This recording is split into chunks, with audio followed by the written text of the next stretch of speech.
Hi, everybody. Thank you very much for joining me. I am joined today by author Steve Matteo. Now, Steve has authored several books, including a book specifically on the Beatles' Let It Be that came out in 2004, and also a book that came out last year called Act Naturally, The Beatles on Film, which covers all of the Beatles movies.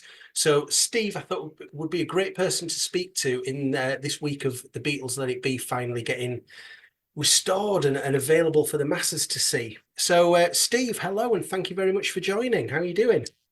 Good. I'm doing good. It's nice to finally meet you, Andrew. It's It's taken a great. while, hasn't it, for us to get this Yeah. happening? We're here now, thankfully.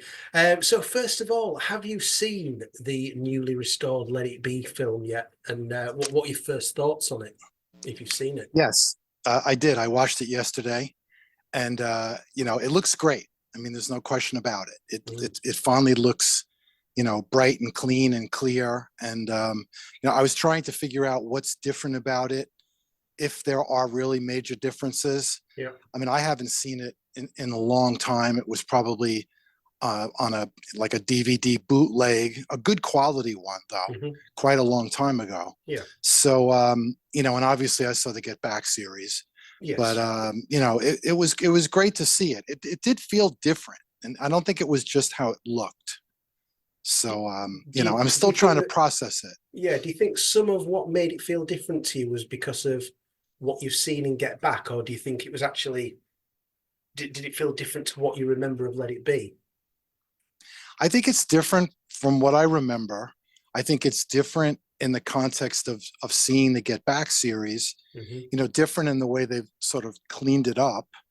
I'm wondering if it's a little shorter because you have that intro, Yeah. and the length seems to be the same, that the time of it, but there is that 4 or 5 minute intro in the beginning, and Yeah. of course the credits at the end are different. Yes. So it's hard to figure out exactly if they did maybe snip a little here and Yeah. there to make it move. It seemed like it moved a little faster, you I've know? I've not heard any complaints, and Beatles fans are always the first to complain, aren't we? I've not heard any complaints about anything specifically being cut out. I've heard of the little differences, like the way that it pans between Twickenham and Savile Row, and a couple of they've not reintroduced some of those effects of how it transitions, which seems a little an odd decision. I can't imagine that they were particularly difficult things to recreate. Not quite sure why they went down that road, but I think that's more of a nitpicking thing, really. Yeah, I'm not really complaining or suggesting that they cut any big bits out. Like there may just be places where it transitions from one scene to another, Mm. or there's just a dead moment or a quiet moment. Like, the kinds of little tiny little edits that maybe are made on Mm. a television show or a film or whatever.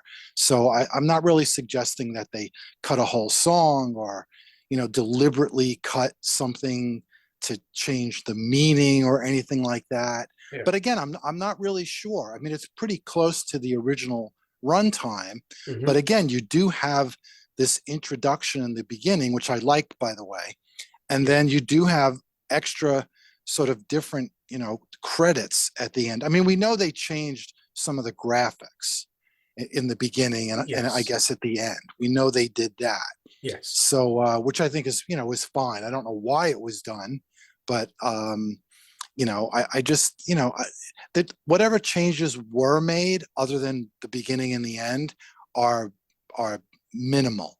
Yeah. Yeah. And I think that Peter Jackson and Michael Lindsay Hogg section at the beginning, I think I get the impression there's far more to see than that. Now, I understand that they tried to make it look like they're in the same room. I don't think Right? they actually were in the No, same room for that. no. But Peter Jackson did say a few months ago that he'd recorded a director's commentary with Michael Lindsay Hogg. So hopefully, if there's a physical release of Let It Be, which I think most of us hope that there will be, that would be great if we could get a full director's commentary from both of them. It'd be really interesting to see, especially for Michael Lindsay Hogg, what other things he can add to what we see on screen. Yeah. Well, what's interesting is when I wrote my Let It Be book, came out 20 years ago. Michael was one of the people that I interviewed, And there was other people that I interviewed who all said that they had been interviewed for a DVD Yes. release that was going to include extras.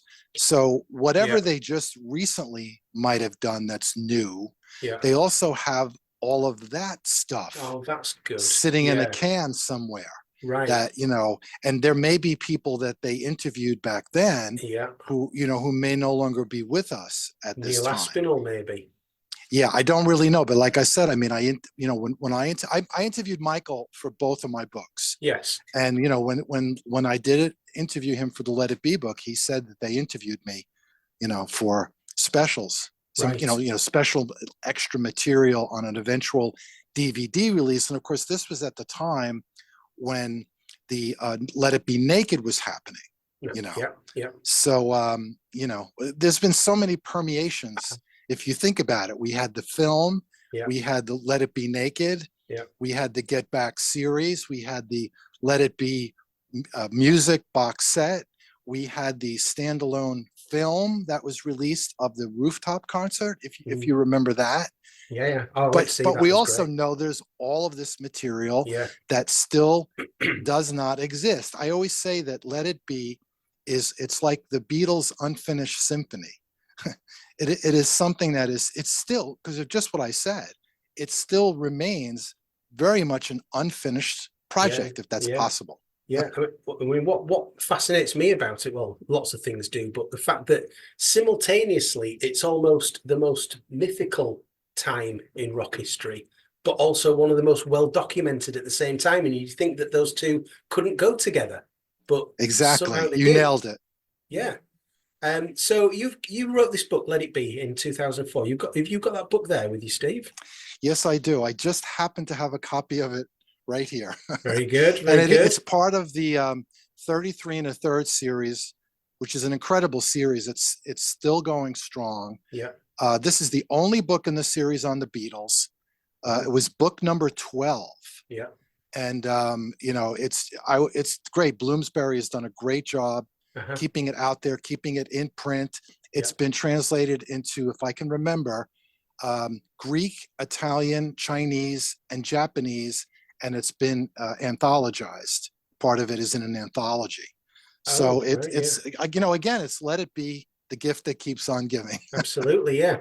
So you wrote that book, it came out about 20 years ago. And then last year, your next book, Act Naturally, The Beatles on Film, covers Let It Be again. So in that sort of almost 20 years between the two books, were you able to learn anything more about the Let It Be movie in that time that you could include in that second book?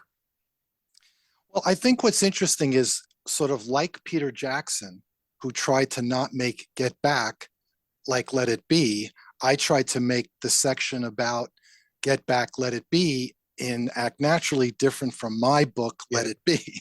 I'm Yeah. making myself sound more important than I really am here. But I mean, I think what happens, to all kidding aside, what happens over the years is you're always learning. I mean, I've written two books now on the Beatles, but I consider myself a student. I'm still at the student level. Oh, yeah. I'm not at the professor level, Yeah. like Andrew Dixon, for example. No, no, no, no, You no. know, No, like so Mark Lewison, you meant to Mike, say. right, Mark Lewison or Bruce Spicer, for example, Yes, or Ken yes. Womack, or a Yeah. number of other people. So I mean, you're always learning, you're always picking things up, and there's always this sort of sense of, context and putting things into perspective. Time Mm. is a great sort of you know lens that you gain perspective. But I mean, seeing the Get Back series then obviously informed me writing again about Let It Be. It's almost like I'm really writing about this period in time Mm. is what I'm really doing. Yeah. And so you end up referencing Let It Be and sort of Get Back. I Yeah. think when I watched your video, and I think you pointed out about how Get Back, they kind of showed it as like a diary with a Mm. calendar. Yeah. Yeah. And I think that I always sort of approach what I do, because I'm a journalist, I'm not a critic.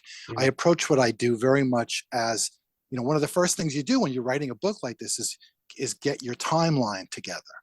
So it really becomes more of a timeline. And, I will point out the differences between the two projects.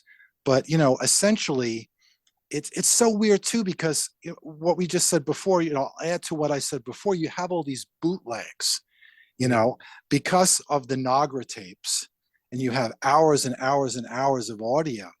You have all of these bootlegs, not only just of that audio, but then you have the bootlegs of the A and B rolls, or whatever they call it in the film industry. Mm-hmm. So it is, unless they put out every second of audio and video, then it'll never be everything. Yeah. I mean, that's what intrigued me about this project from the beginning, writing about Let It Be, is because you have all this material to draw from.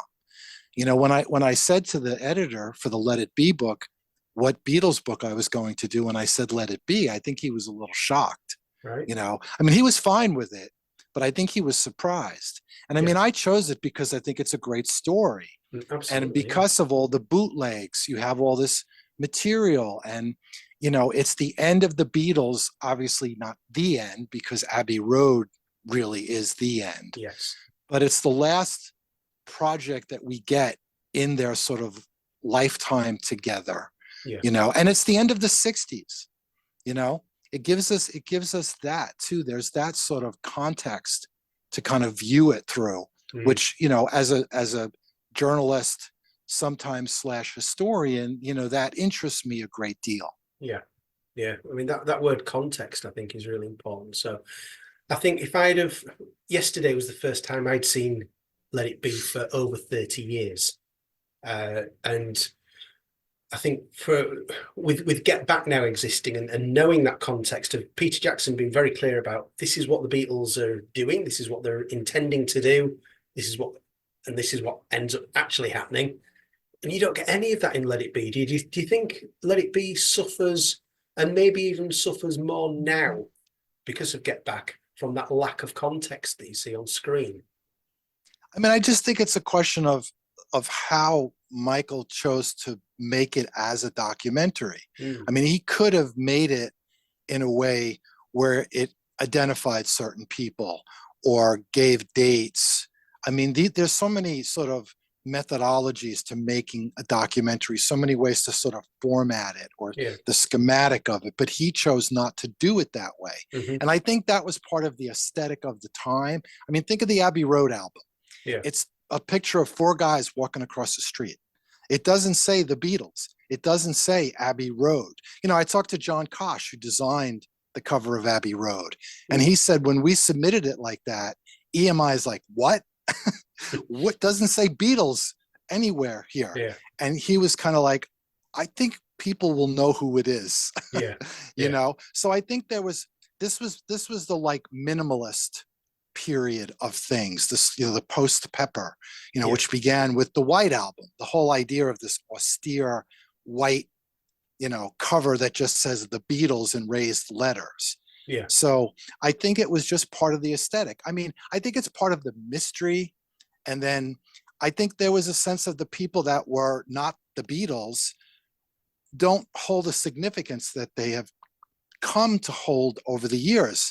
Those of us who were, really into the Beatles and, write about them or talk about them, people like Brian and George Martin and Neil Aspinall and Mal Evans and, Glyn Johns and even Kevin Harrington and Ethan Russell, all of these people become, they're really significant to the story because they were there. And sometimes they can almost offer a more accurate picture of what happened because they're not one of those four guys. I mean, I've interviewed a lot of these people and it's always great to talk to them. I mentioned John Kosh. I mean, it's always, I've talked to Klaus Vormann, Chris O'Dell. It's always great to talk to these people. They offer so much insight. And so, but I like what Michael did because there is that kind of mystery, but I liked what Peter did. Because I think he made it, he fleshed it out more. It was more of like you're watching a series. And I think if you watch the kinds of documentaries that have been made the last 5, 10, 15 or more years, there is more that sort of goes into them than just a simple talking heads and clips from, newsreels or whatever. I don't know if you've ever seen the documentary "The Kid Stays in the Picture" about the No. producer Robert Evans. But Okay. I mean, there's so many effects that are used in there that they become sort of common Yeah. in terms of making a documentary. Yeah. You know, Mm. so I tell you that watching it anew, it moved really fast. I felt, Oh yeah. and Absolutely. it was like it didn't seem dull and dark and tedious, and it Not at was, all. you No. know, and this extraordinary music.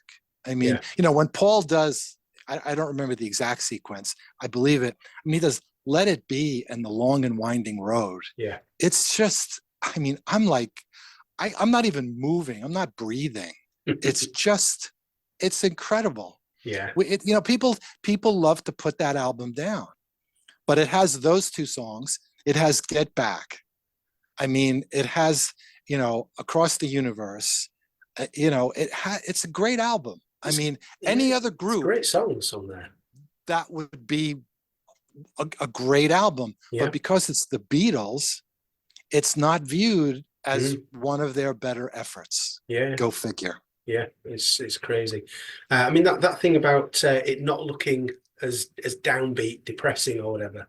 I was thinking about this, and actually in Get Back, Peter Jackson's Get Back was quite rightly hailed as sort of showing us how great some of those sessions were, and how much fun they were having at times. But there's far more of the sort of downside in Get Back than there is in Let It Be. Let It Be, you just got the little bit of bickering between Paul and George, but in Get Back, there's loads of it. You've got the whole section about George quitting. You've got the bit where Paul's almost in tears because he thinks it's all over. You've got them hugging each other. It's yeah. I mean, there might not be as much of a percentage of downside in Get Back, but there's far more of what was going on the negative side of things. Alan Klein coming in as well during that month in Get Back than there is in Let It Be. So I think the balance might start to settle a bit now in favor of Let It Be potentially. Yeah. I mean, I think it becomes perception. When you're watching "Let It Be," when it first comes out, you're watching it through the lens of these guys just broke up. The Absolutely, Beatles yeah, are done. yeah, And you're watching it at the end of the 60s. yeah. That it was this there was this kind of weight, this kind of heaviness Mm, of like, this decade is over.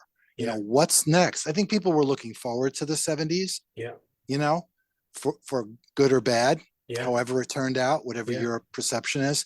So now we watch, you know, we can watch "Let It Be."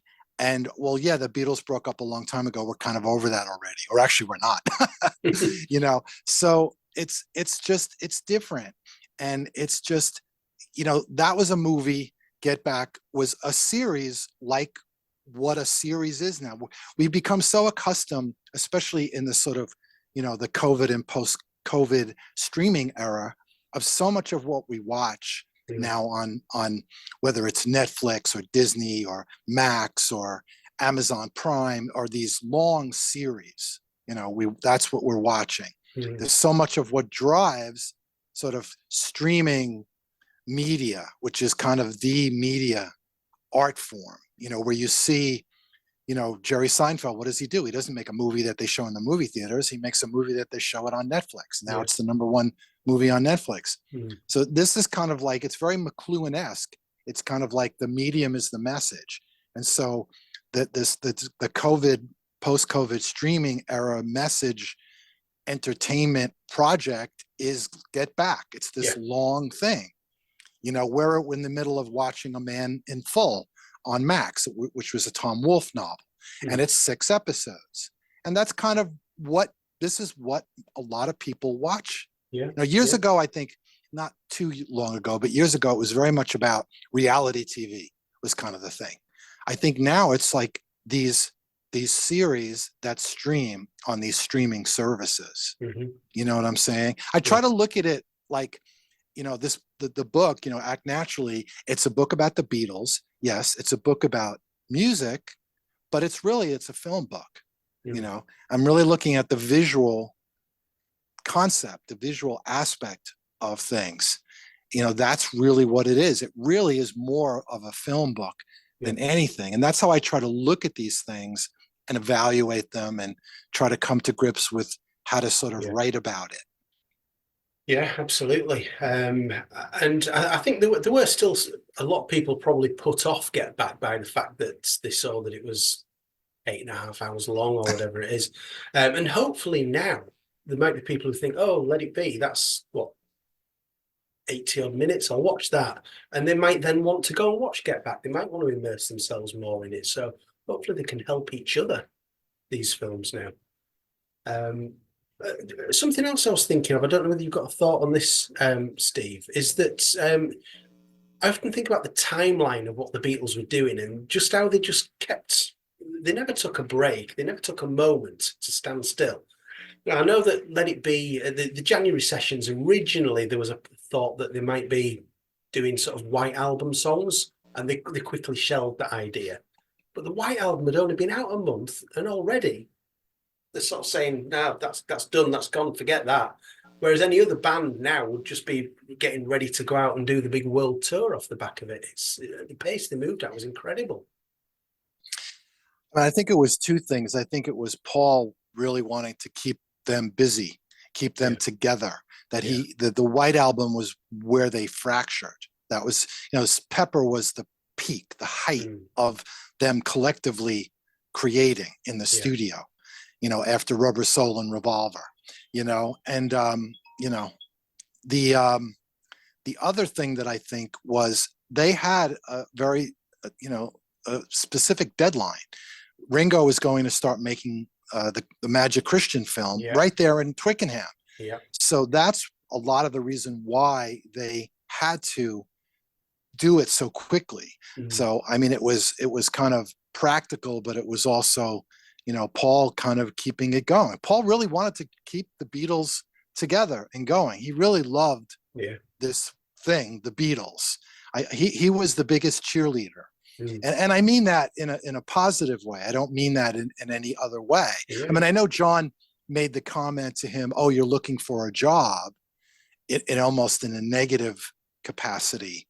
But I just think that he just loved it so much. And, I think he felt such pride in who they were. I think, the other three, maybe not so much Ringo, it wore on them. It wore on George maybe the most. And I think John just wanted to break free. I mean, I'm not telling you anything you don't know, but I think, Paul just loved the Beatles, and did not want to see it go. And we know how it affected him after they did officially break up. He had it was a very difficult adjustment for him because they were together. Forget about just the music and what they did. I mean, they were these four guys together. They were thicker than thieves could ever be. I mean, it really was them against the world. Yeah. There's no question about it. I mean, the four of them, there was a level of ambition, but I think there was a level of love for the music, but also this amazing chemistry that you can't concoct that. You can't invent that in a lab or someplace. Yeah. And I think Paul respected it the most. I think later on, John did appreciate more of the Beatles and was a fan, quote unquote. You know what I mean? So it is interesting that they leaped so quickly into Let It Be. Yeah. John's a fascinating one because there's accounts of him sort of on the same day as writing a letter to Paul, sort of threatening him with all sorts and blaming him for everything. That on the same day he'll send a postcard to Paul and Linda and the kids saying sort of where they are and they're having a great time, love you lots. You could just get two completely different Johns on the same day. Yes, same hour. Yeah. Yeah, it's crazy, but yeah. The other thing with that timeline that always fascinates me is Sergeant Pepper. They finished mixing Sergeant Pepper, and 4 days later they start Magical Mystery Tour.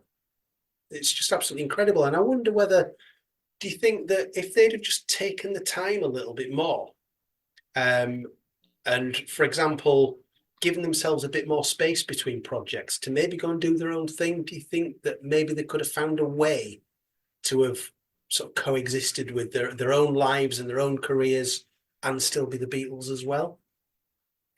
I mean, I think it was a similar case with Magical Mystery Tour where Paul wanted to keep them all together because after Brian died, there was a sense of, they were scared, because he was always there. I think John was the most sort of like, Brian is gone, we're just going to fall to pieces, I mean, I know George had the famous line that after they were flying away from the last show in San Francisco in August of '66, he basically said the Beatles are over, But I just think it was also, you have to remember too, nowadays people take, 10 years to make an album, or that's how it's become, But back then, people made an album every year, or even if you remember, obviously in the beginning, the Beatles were making more than an album in a year, So it wasn't as unusual. I mean, now in retrospect, maybe should they have, slowed down?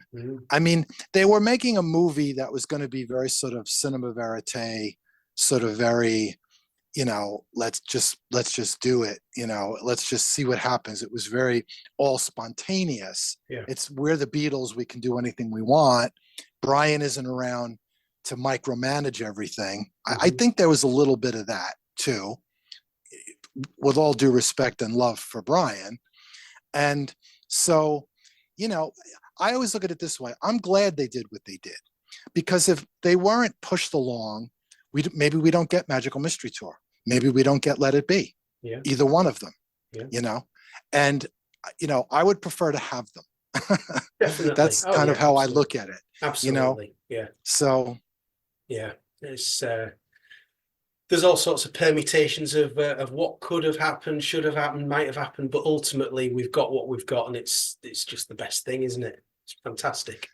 Yes, I'm glad we have as much as we do, and I think we all would have loved to have seen more. I don't think there's any question about it. But even then, I mean, I love the early '70s solo careers, and would I want to be denied having that in my life? I don't know that I would.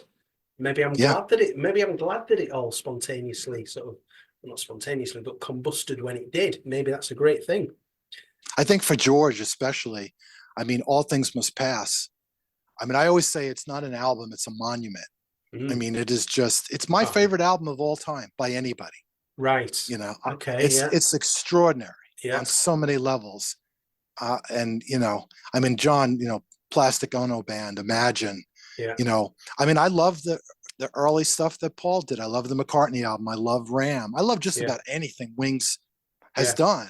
So, and Ringo, I love the Ringo album. I love the early singles. I wouldn't want to be denied that early '70s Beatles solo career. So maybe it's good that Alan Klein came along and everything that happened. So ultimately, Steve, what would you say Let It Be means to you? You obviously chose it. You chose it as the subject of a book. So it's ultimately what do you think when you think of Let It Be? I mean, again, like I said before, I chose it because I thought it was a great story, but I do have great affection for it because I was probably old enough at that point to really understand how important that album was.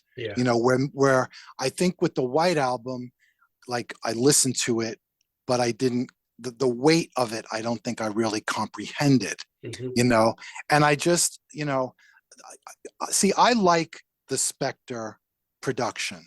I like it. I'm a fan of Phil Spector, the producer, not the person. I love the Wall of Sound.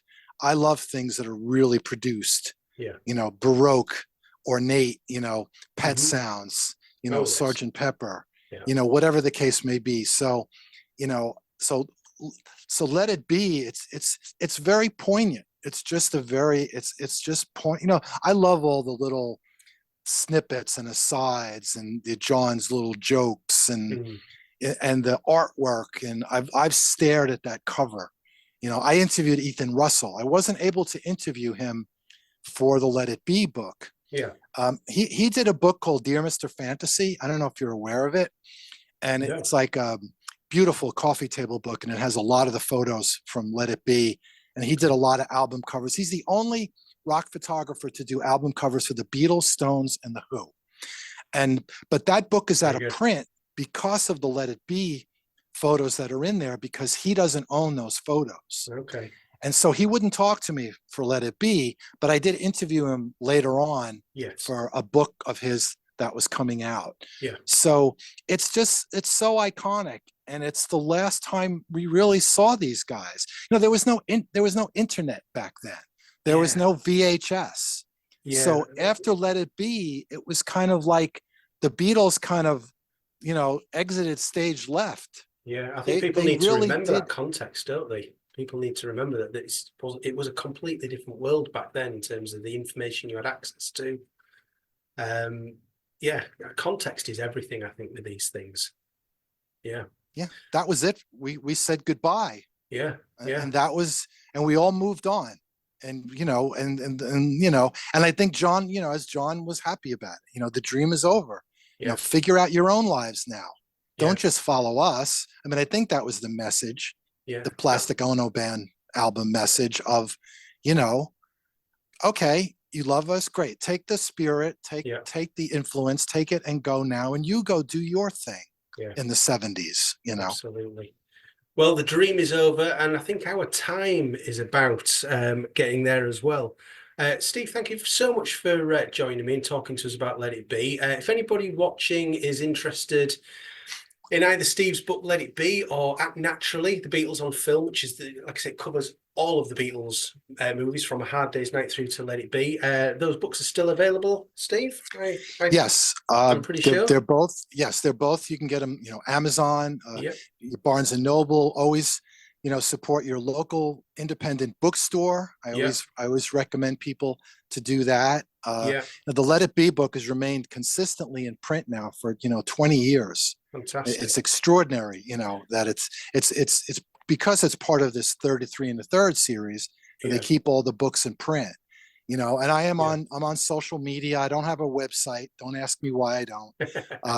But I'm on, Facebook, Twitter, Instagram, whatever the kids are, into these days. And I will actually be in your neck of the woods. Okay. I am going to be giving a talk at the British Film Institute. And I believe the date is August 19th. Right. Okay. I should really remember this. Yeah, it's August 19th, and it's going to be, it's the 60th anniversary of A Hard Day's Night this summer. And so I will be there. I'll be giving a talk, and I'll be mostly talking about A Hard Day's Night, but I will be there. There will be copies of my book. Okay. I was at the British Film Institute last summer. Yeah. I didn't do anything. I just went there to meet with the folks there. Uh-huh. And I did a different event at a club with some musicians at this place called the Water Rats, which, by the way, Oasis actually performed at. Okay. And so I'm really looking forward to this, because it'll really be an evening of talking about the book as a book about film. Fantastic. And I have tremendous respect for, the history of British movies, particularly 60s British movies, James Bond, the spy movies, all the great actors. I know your Act Naturally film, one of the key things that I took away from that was just how much, going back to that word context again, you put, for example, A Hard Day's Night in the context of what was happening in the British film industry at the time. You don't just look at A Hard Day's Night, you look at the situations that allowed A Hard Day's Night to happen with the way that the film industry was at the time. And I thought that was really good. It felt to me like a very, almost like an academic read. If I was going to be studying at university, for example, on this kind of thing, 60s British film, for example, then I think this is a book that would be really useful if you've got that kind of mindset of wanting to learn the context and the history of not just that event, but everything going on around it. So that was one of the key things I learned from that book. So British Film Institute, that's in London, isn't it? Yes. Forgive my lack of knowledge of my home country. Yes, it's in the South Bank area. Right. That beautiful area down there where there's so much going on over there, where the Royal Festival Hall is. Okay. There's so many restaurants. There's so much, happening over there. Right. It was so great to just go there and meet with the folks there. And they've been really encouraging, you know, Yeah. with this project, and it's been great, you know, to have their support. Yeah. So they have a great bookstore there. They sell DVDs and Blu-rays there and Yeah. books, and you know, it's really wonderful. So I'm really excited about that. It's great to come Excellent. back to London. Definitely. So if anybody can get to the British Film Institute in August, Steve will be there talking about Hard Day's Night. Steve, I think we are about out of time now, so I want to thank you very much for joining me. Been very interesting, and good luck with everything. Thank you. Thank you. It's so great to meet you. Great to be here. Cheers. Thanks, Cheers. Steve. Bye.